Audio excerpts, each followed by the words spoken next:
અરવલ્લી જિલ્લાના ધનસુરામાં વાલીઓ માટે ચોંકાવનારો કિસ્સો સામે આવ્યો છે। ઘર છોડીને ચાલ્યા ગયા બાદ 10 વર્ષની બાળકી પર સગીરે દુષ્કર્મ આચર્યું। 31 ડિસેમ્બરે ધનસુરા તાલુકાના એક ગામમાં રહેતી 10 વર્ષની બાળકી ગુમ થઈ હતી। પોલીસે અપહરણનો ગુનો નોંધી અને તપાસ શરૂ કરી, જેમાં ચોંકાવનારો ઘટસ્ફોટ થયો છે।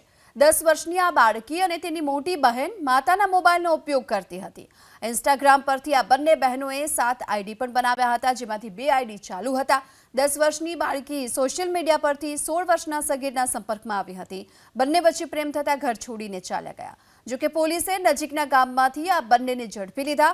બાદમાં પોલીસે બાળકી અને આ સગીરનું મેડિકલ ચેકઅપ કરાવ્યું, જેમાં બાળકી પર દુષ્કર્મ થયાનું ખુલ્યું છે। હાલ તો પોલીસે સગીર સામે ગુનો નોંધી ઓબ્ઝર્વેશન સેન્ટરમાં મોકલી દીધો છે।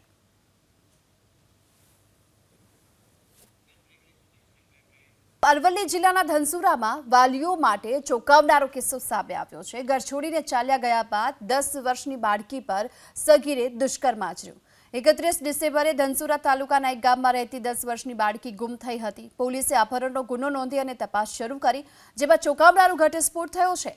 10 વર્ષની આ બાળકી અને તેની મોટી બહેન માતાના મોબાઈલનો ઉપયોગ કરતી હતી। ઇન્સ્ટાગ્રામ પરથી આ બંને બહેનોએ 7 આઈડી પણ બનાવ્યા હતા, જેમાંથી 2 આઈડી ચાલુ હતા।